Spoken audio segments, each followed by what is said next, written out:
Bom dia!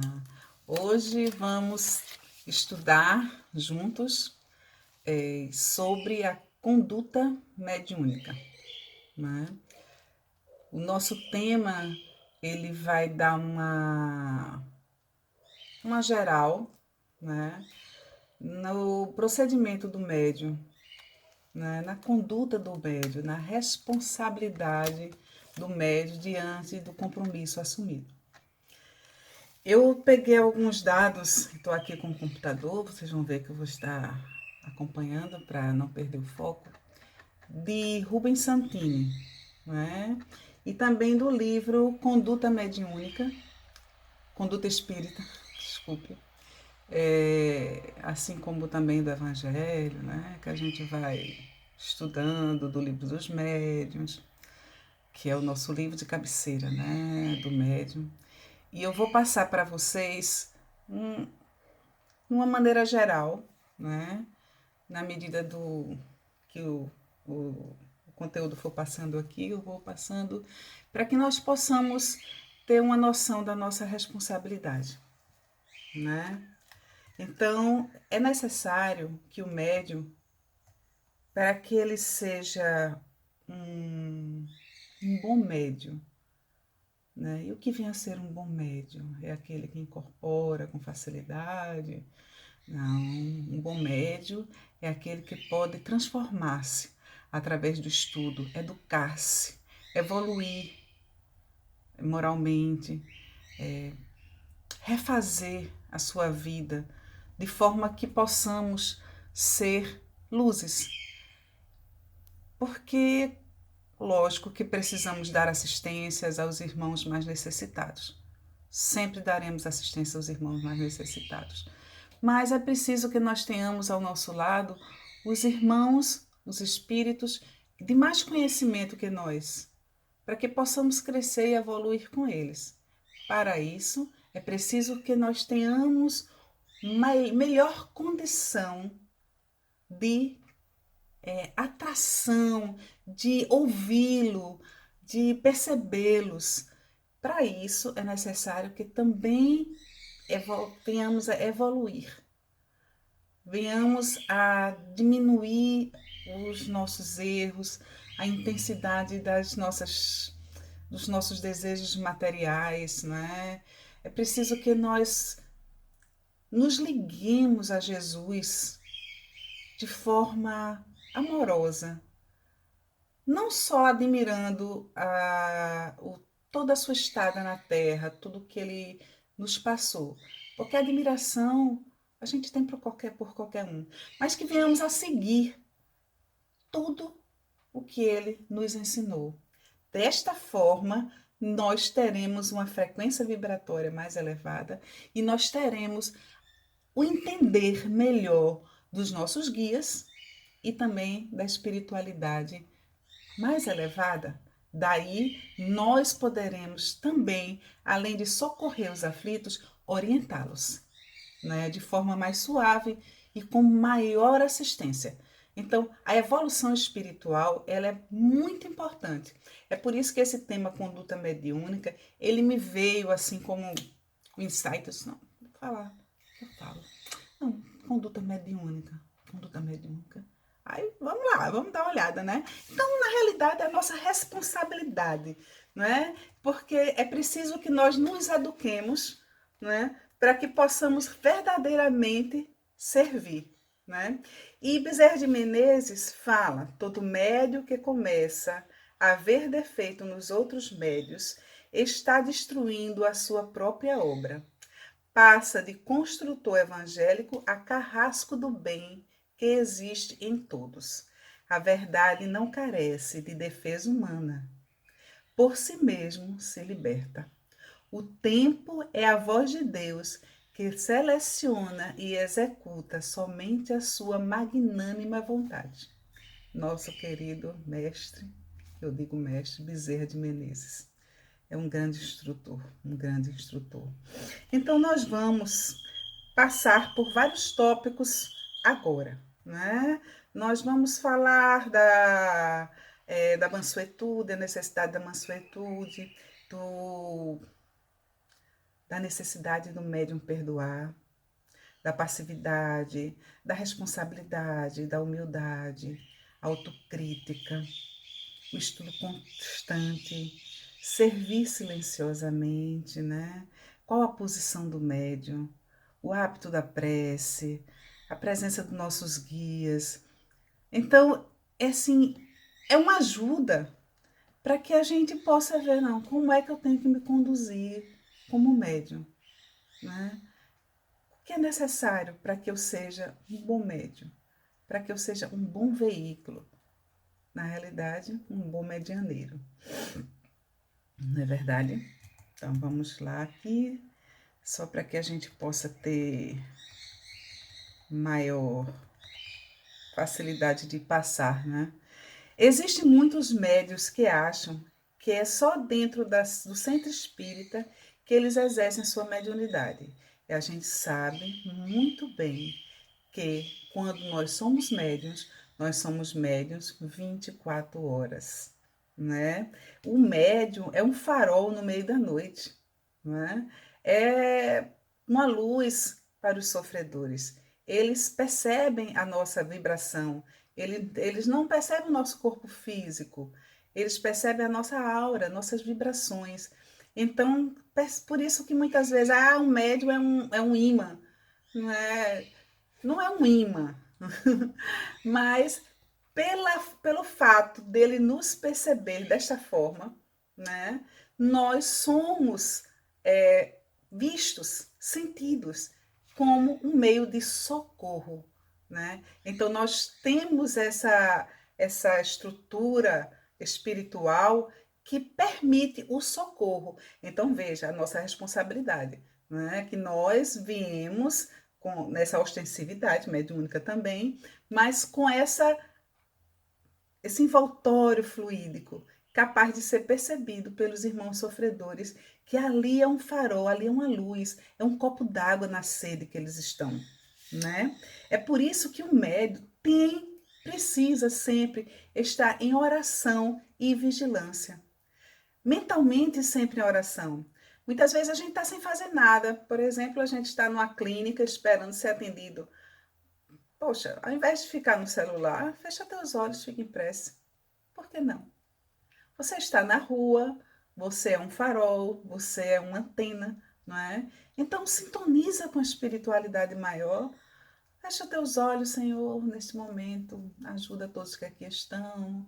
Que bom que eu estou aqui, estou fazendo meus exames. Conversa com Deus. É um momento de vigilância. A oração é uma vigilância do médium necessária para a sua proteção, não é?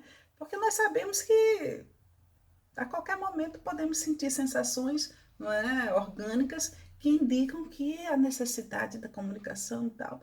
Mas se estivermos em oração, se estivermos vigilantes, nós podemos aliviar até os corações aflitos daqueles que ali se encontram, né? Então é importante que nós busquemos isso. E isso nos leva a um aprimoramento moral. E esse aprimoramento moral auxilia o médium nesse momento em que ele fecha os olhos, se conecta com Deus, os irmãos de luz chegam e socorrem de imediato.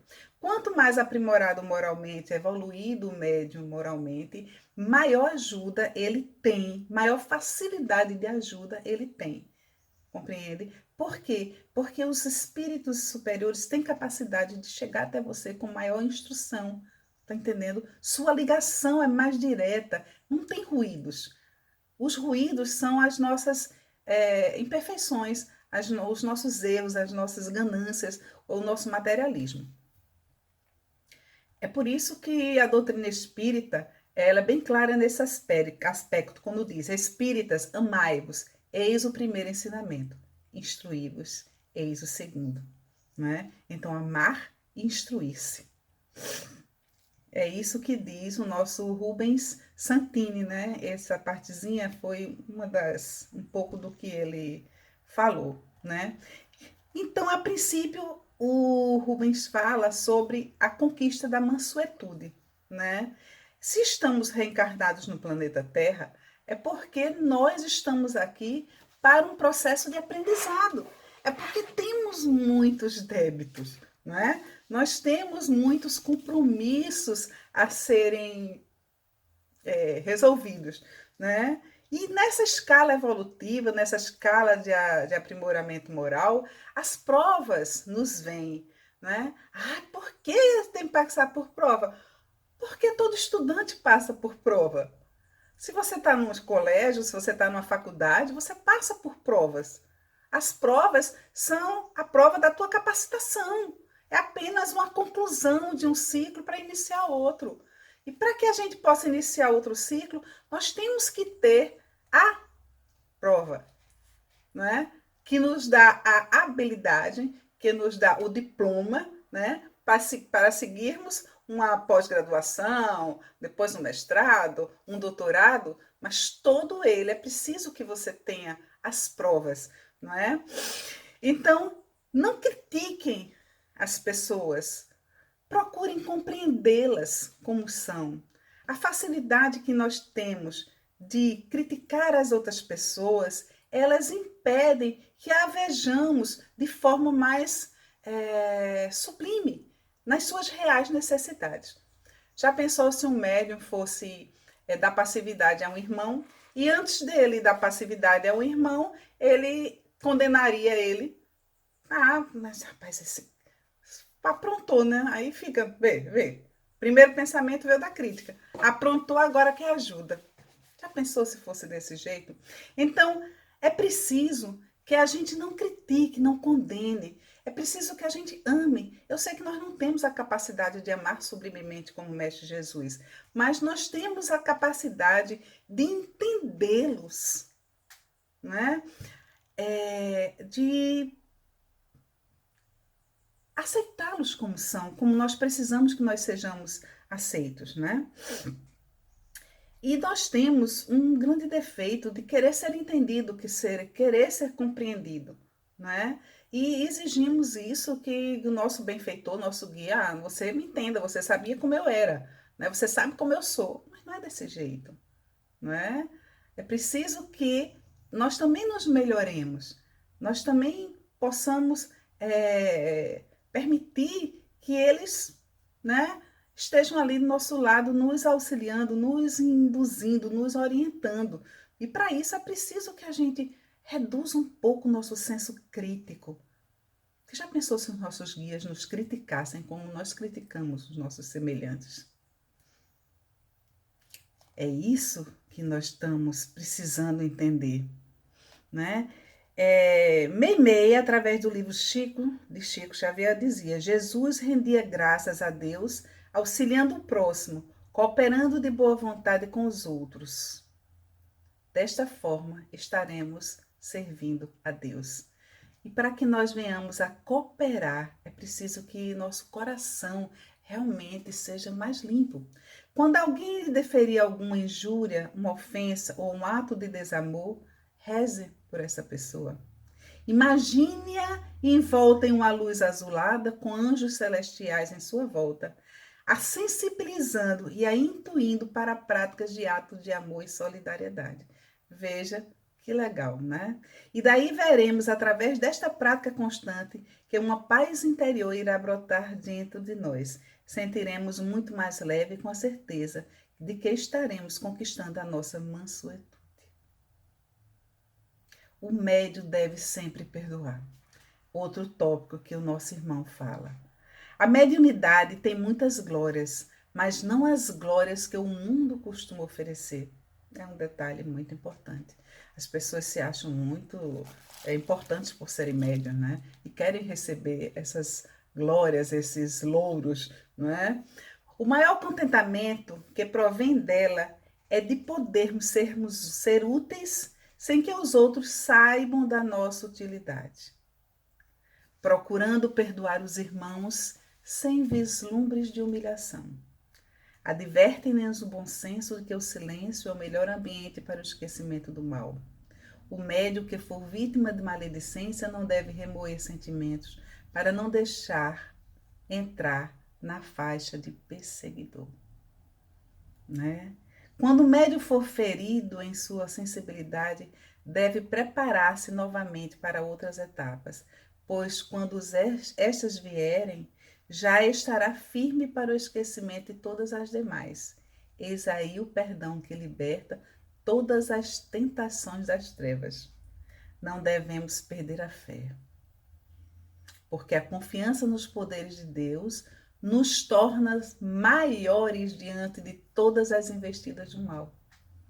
Vejam que importante, não é? Nas edificações espirituais ligadas à área da mediunidade, alguns requisitos são exigidos. Nas edificações espirituais ligadas à área da mediunidade, alguns requisitos são exigidos: a disciplina e confiança em Deus, a constância na execução das tarefas, veja a nossa responsabilidade, vejam a nossa conduta espírita. Disciplina e confiança em Deus, constância na execução das tarefas, aquisição contínua de novos conhecimentos. Esforço demanda tempo.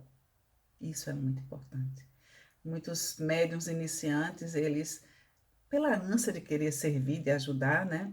E muitos que são atraídos, assim, pelos fenômenos, né? Que é um fator que, infelizmente, ou felizmente, né? Porque se os fenômenos mediúnicos não fossem atrativos, talvez não tivéssemos tantos médiuns, né? Então, muitos são atraídos por esse fenômeno mediúnico, né? Por ter comunicações, por ter contatos, até de amigos, parentes queridos que já se foram, né? Mas é necessário o tempo, né? A realização, ela não se improvisa, ela é um trabalho, é um exercício, né? O exercício da mediunidade nos dá a maturidade, eu penso assim, né? Os obreiros da mediunidade não devem almejar realizações superiores de um dia para o outro, nem fenômenos que vislumbrem e encantem. É fundamental educar a alma, corrigir a mente, para que o coração se esclareça. Muito importante. A passividade, né? Como é importante sermos passivos, né? Hermínio Miranda, C. Miranda, acha que deve haver certa naturalidade e espontaneidade nas manifestações. Afinal, o médium não é um robô, né? No passado, tinha muitas normas. Você tinha que ficar sentado à mesa, as pernas sem dobrar, os braços não podiam dobrar, as mãos tinham que ser postas na mesa, assim, e nós ficávamos, eu ainda não peguei essa, peguei um pouquinho, não sei, ficarmos como estátuas, né? E a conduta hoje em dia já é diferente, né? Porque isso impedia muito a atuação e a liberdade que o espírito teria em nós para se comunicar, né? Permitindo que que o espírito manifestante pudesse expressar-se convenientemente, dizer enfim ao que veio e expor sua situação, a fim que pudesse ser entendido ou não, pelo menos compreendido em seus propósitos. Se ele vinha indignado com alguma razão, e tudo demonstrado, a gente não pode ficar, não, não é desse jeito, né? Então, é preciso que nós nos libertemos. Agora, que tenhamos o domínio das nossas mãos e o filtro para que não venhamos a falar palavrões, a termos gestos bruscos, né? Mas é preciso nós libertarmos o nosso corpo físico de forma suave para que ele possa se expressar, né? Nós não podemos ser um bloco de gelo, né?